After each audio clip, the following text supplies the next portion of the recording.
Hello friends, NEET 2025 prepare ചെയ്യുന്ന നമ്മളെ സംബന്ധിച്ചിടത്തോളം നമുക്ക് ഏറ്റവും ക്രൂഷ്യലായിട്ടുള്ളൊരു സ്റ്റെപ്പാണ് പ്രോബ്ലം സോൾവ് ചെയ്യുക എന്നുള്ളത്.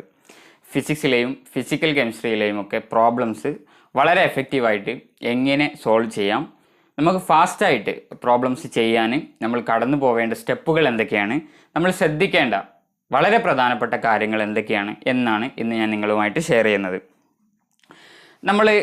നമ്മുടെ യൂട്യൂബിലൂടെ ലെക്ചേഴ്സ് എല്ലാ ദിവസവും അപ്ലോഡ് ചെയ്യുമെന്ന് പറഞ്ഞല്ലോ.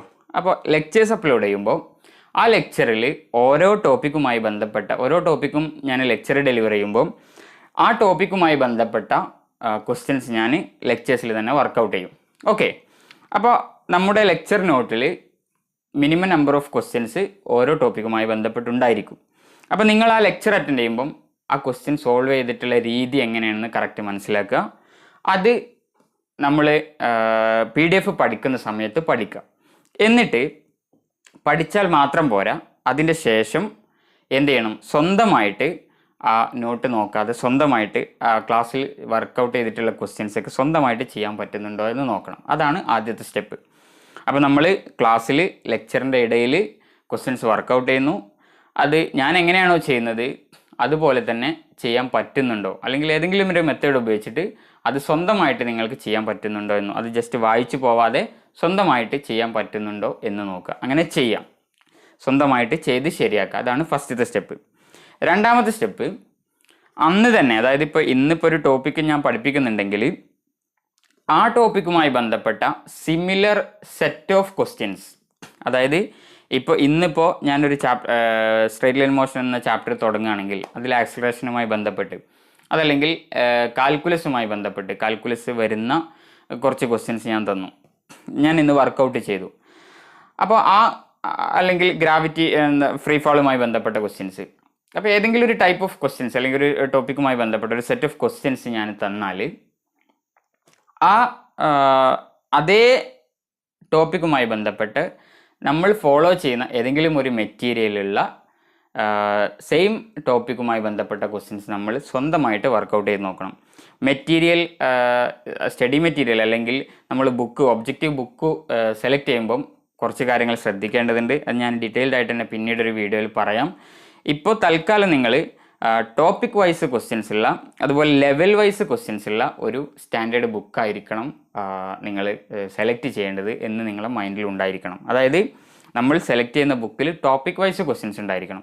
ഒരു ചാപ്റ്ററിൻ്റെ ഫുൾ ക്വസ്റ്റ്യന് പകരം നമുക്ക് എന്നും വർക്കൗട്ട് ചെയ്യണമല്ലോ. അപ്പോൾ ഓരോ ടോപ്പിക്ക് എടുക്കുമ്പോഴും ആ ടോപ്പിക്കുമായി ബന്ധപ്പെട്ട ക്വസ്റ്റ്യൻസ് ആയിരിക്കും നമ്മൾ വർക്കൗട്ട് ചെയ്യുക. അപ്പോൾ ടോപ്പിക് വൈസ് ക്വസ്റ്റ്യൻസ് ഉണ്ടായിരിക്കണം.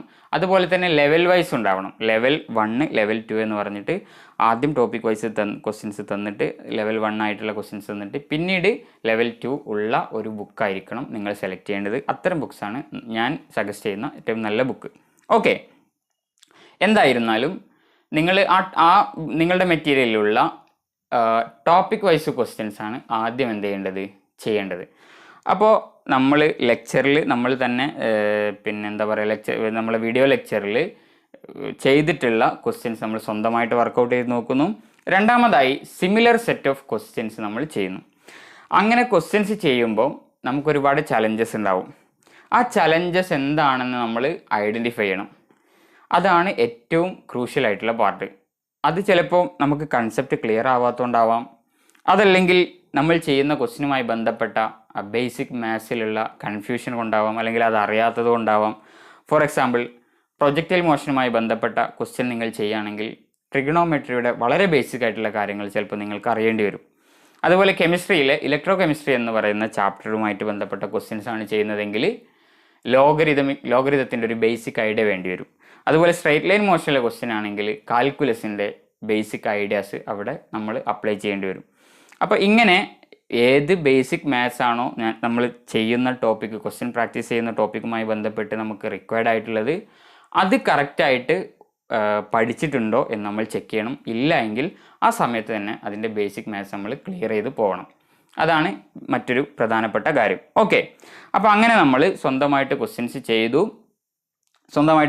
ചെയ്യുമ്പോൾ നമുക്ക് കൺസെപ്ച്വൽ ക്ലാരിറ്റി ഇല്ല എന്ന് മനസ്സിലായി. നമ്മൾ വീണ്ടും കൺസെപ്റ്റിലേക്ക് തന്നെ പോയി ഒന്നുകൂടി പഠിച്ചിട്ട് വീണ്ടും ചെയ്തു.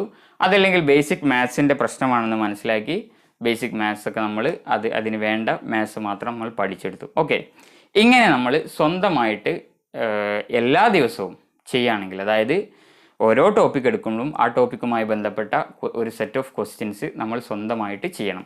അതാണ് രണ്ടാമത്തെ സ്റ്റെപ്പ്. ഒന്നാമത്തെ സ്റ്റെപ്പ് നമ്മളിവിടെ ലെക്ചറിൽ ചെയ്യുന്ന സോൾഡ് എക്സാമ്പിൾസ് അതുപോലെ പഠിച്ച് സ്വന്തമായിട്ട് ചെയ്ത് നോക്കുന്നു. രണ്ടാമത്തേത് മറ്റൊരു ബുക്കിൽ നിന്നും നിങ്ങൾ എന്ത് ചെയ്യുന്നു, സ്വന്തമായിട്ട് ക്വസ്റ്റ്യൻസ് ചെയ്യുന്നു. അതിന് വേണ്ട അപ്പോൾ അവിടെ എന്തെങ്കിലും ചലഞ്ചസ് ഉണ്ടാവുകയാണെങ്കിൽ ആ ചലഞ്ചസിനെ മറികടക്കാൻ വേണ്ട കാര്യങ്ങൾ നമ്മൾ ചെയ്യുന്നു. ഓക്കെ, ഇനി മൂന്നാമത്തെ സ്റ്റെപ്പ്, നിങ്ങൾ ഈ ചെയ്തിട്ടുള്ള ക്വസ്റ്റ്യൻസ് എല്ലാം റിവൈസ് ചെയ്യുക. ഓരോ ദിവസവും എല്ലാ ക്വസ്റ്റ്യൻസും, സ്വന്തമായിട്ടുള്ള ചെയ്ത ക്വസ്റ്റ്യൻസും അതുപോലെ തന്നെ നമ്മുടെ ലെക്ചറിൽ കവർ ചെയ്തിട്ടുള്ള ക്വസ്റ്റ്യൻസും റിവൈസ് ചെയ്യുക എന്നുള്ളതാണ്. അപ്പോൾ അതിൽ നമുക്ക് ഡിഫിക്കൽട്ടായിട്ട് തോന്നുന്ന ഏതെങ്കിലും ഒക്കെ ഉണ്ടെങ്കിൽ അത് പ്രത്യേകം മാർക്ക് ചെയ്തിട്ട് റിവൈസ് ചെയ്യുക. ഇനി ഇങ്ങനെ എല്ലാ ടോപ്പിക്കും തീർന്ന് ചാപ്റ്റർ കഴിഞ്ഞ് കഴിഞ്ഞാൽ, ഒരു ചാപ്റ്റർ കംപ്ലീറ്റ് ചെയ്ത് കഴിഞ്ഞാൽ നമുക്ക് ലെവൽ 2 ക്വസ്റ്റ്യനിലേക്ക് പോവാം. ലെവൽ 2 ക്വസ്റ്റ്യൻസിൻ്റെ പ്രത്യേകത, അതിൽ മാത്സ് ചിലപ്പോൾ കുറച്ചും കൂടി ഉണ്ടായിരിക്കും. അതുപോലെ തന്നെ 2 ടോപ്പിക്സിന് തമ്മിൽ, നമ്മൾ ഇന്നെടുത്ത ഒരു ടോപ്പിക്കും 2 ദിവസം കഴിഞ്ഞിട്ട് എടുക്കുന്ന ഒരു ടോപ്പിക്കും തമ്മിൽ കണക്ട് ചെയ്തിട്ടുള്ള ക്വസ്റ്റ്യൻസ് ആയിരിക്കും ഉണ്ടായിരിക്കുക. ഇങ്ങനെയൊക്കെ ആയിരിക്കും ലെവൽ 2 ക്വസ്റ്റ്യൻസ് ഉണ്ടായിരിക്കുക.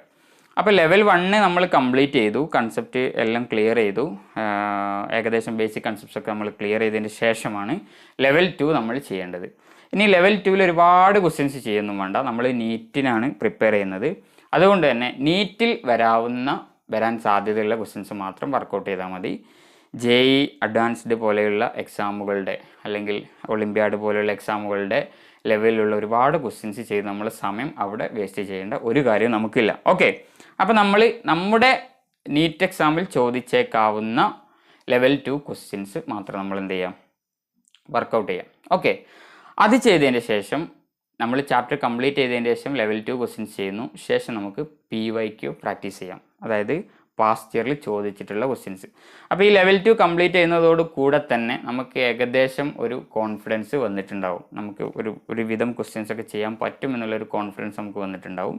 PYQ കൂടി ചെയ്യുന്നതോടുകൂടി അത് ആ കോൺഫിഡൻസ് നമ്മൾ ബിൽഡ് ചെയ്ത് വരികയാണ്. അതായത് നമുക്ക് ഏകദേശം PYQ ഒക്കെ സ്വന്തമായിട്ട് തന്നെ ചെയ്യാൻ പറ്റും.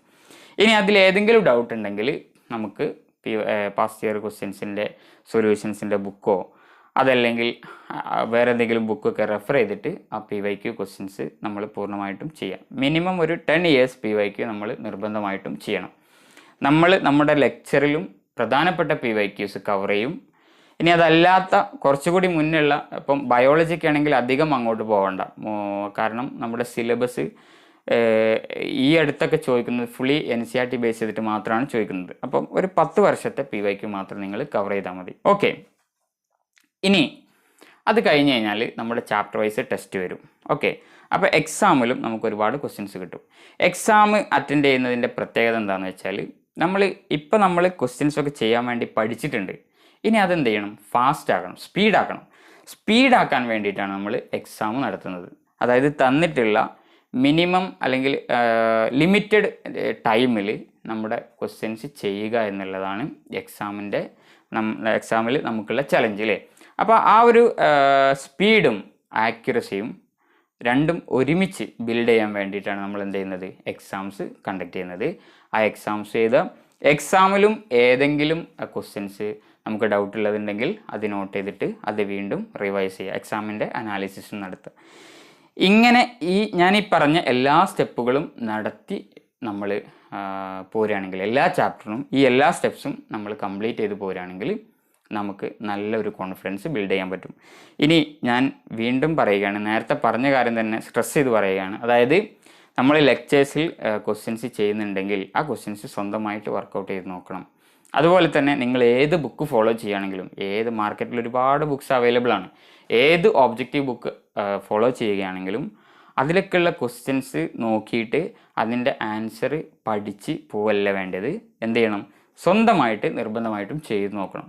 നമ്മൾ സ്വന്തമായിട്ട് വർക്കൗട്ട് ചെയ്തിട്ട് കിട്ടാത്തത് 1-2 തവണ നമ്മൾ ചിന്തിച്ചിട്ടും കിട്ടാത്തത് മാത്രം എന്ത് ചെയ്താൽ മതി, അതിൻ്റെ സൊല്യൂഷൻ നോക്കിയിട്ട് വീണ്ടും നമ്മൾ സ്വന്തമായിട്ട് തന്നെ ചെയ്യുകയാണ് വേണ്ടത്.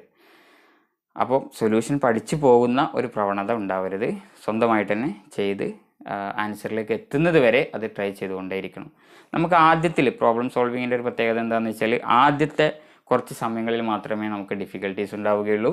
കുറച്ച് കഴിഞ്ഞ് കഴിഞ്ഞാൽ നമുക്ക് വളരെ സിമ്പിളായിട്ട് തന്നെ എല്ലാ ക്വസ്റ്റ്യൻസും ചെയ്യാൻ പറ്റും. ഓക്കെ, അപ്പോൾ ഇത്രയും കാര്യങ്ങളാണ് പ്രധാനമായിട്ടും എനിക്ക് പറയാനുള്ളത്. പിന്നെ നിങ്ങൾ മാർക്കറ്റിൽ അവൈലബിൾ ആയിട്ടുള്ള ഏത് ബുക്കാണെങ്കിലും, അതായത് സ്റ്റാൻഡേർഡ് ആയിട്ടുള്ള ഏത് ബുക്ക് ഫോളോ ചെയ്താലും മതി. എല്ലാത്തിലും ഞാൻ ഈ പറഞ്ഞ ടോപ്പിക് വൈസ് ക്വസ്റ്റ്യൻസും ലെവൽ വൈസ് ക്വസ്റ്റ്യൻസും PYQസും ഒക്കെ ഉണ്ടായിരിക്കും. ഓക്കെ, അപ്പം അത്തരം ബുക്സ് ഫോളോ ചെയ്യുക. ഞാനീ പറഞ്ഞതുപോലെ സ്വന്തമായിട്ട് തന്നെ ക്വസ്റ്റ്യൻസ് വർക്കൗട്ട് ചെയ്ത് പരിശീലിച്ച് സ്ഥിരമായി അങ്ങനെ തന്നെ ശീലമാക്കുക. ഓക്കെ, എങ്കിൽ മാത്രമേ നമുക്ക് എക്സാമിൽ നമ്മൾ വിചാരിച്ച സ്പീഡിലും ആക്യുറസിയിലും ക്വസ്റ്റ്യൻസ് വർക്കൗട്ട് ചെയ്യാൻ പറ്റുള്ളൂ. ഓക്കെ, കൂടുതൽ കാര്യങ്ങൾ ഞാൻ വരുന്ന ദിവസങ്ങളിലായിട്ട് നിങ്ങളുമായി ഷെയർ ചെയ്യാം. Okay, thank you.